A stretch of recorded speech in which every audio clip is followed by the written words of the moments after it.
Don't give up.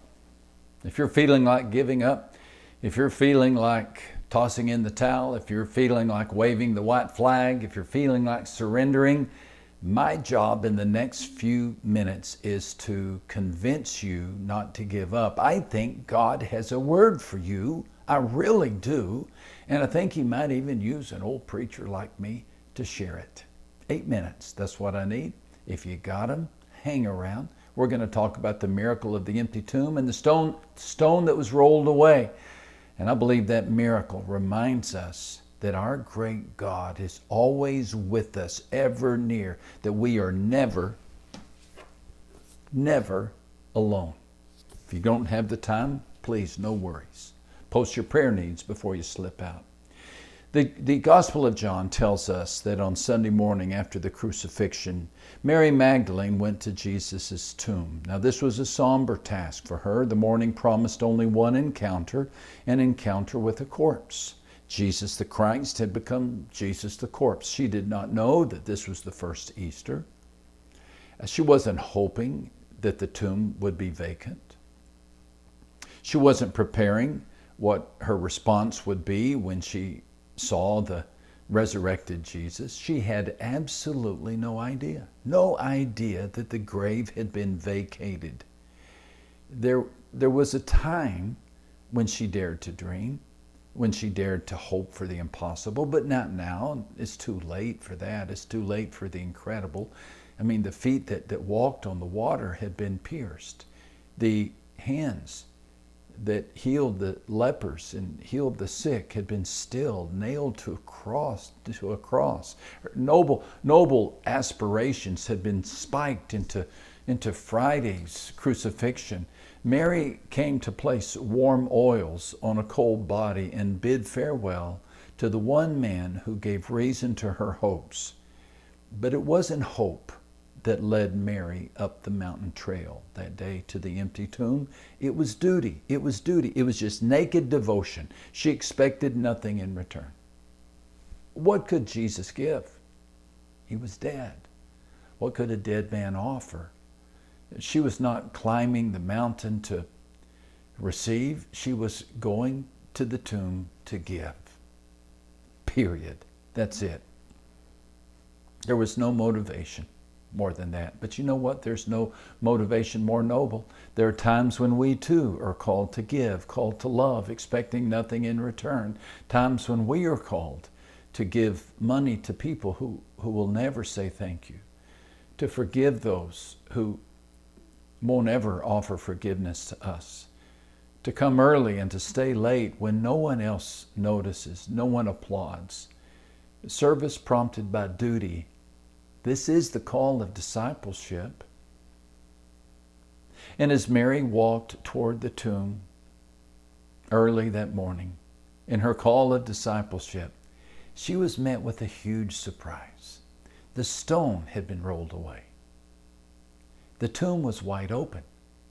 She thought someone had rolled the stone away. She thought someone had taken the body of Jesus.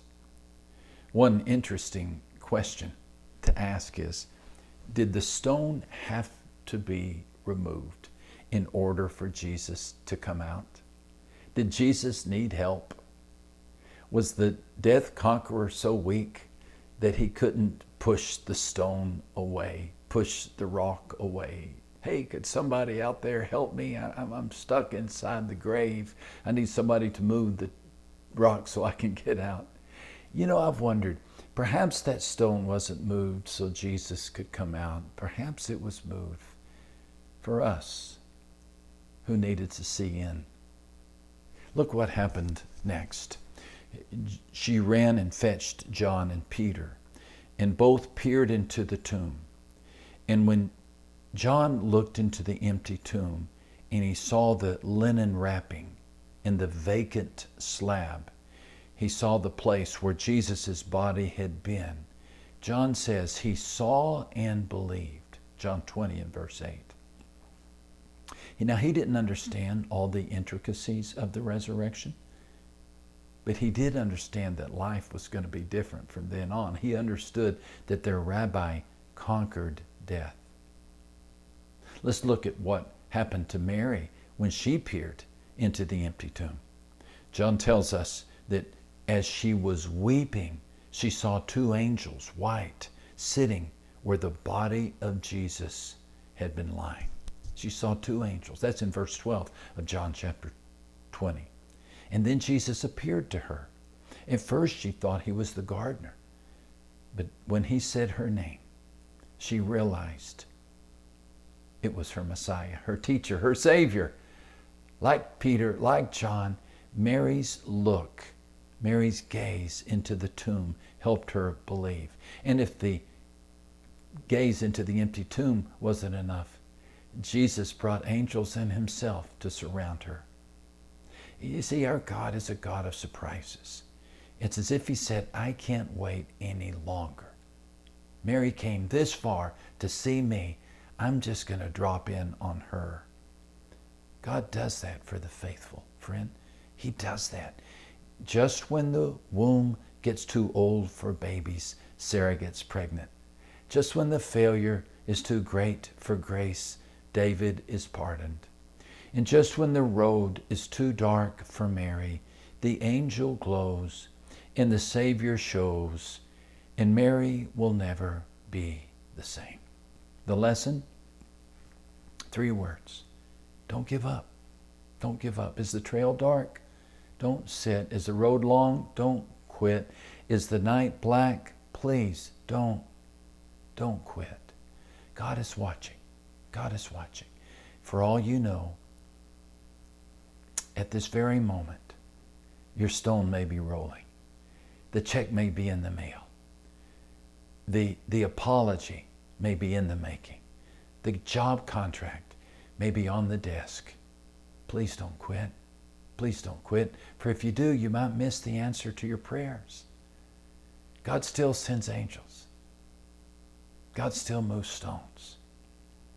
And God will come to meet you when and where you most need it. Remember, you're never alone.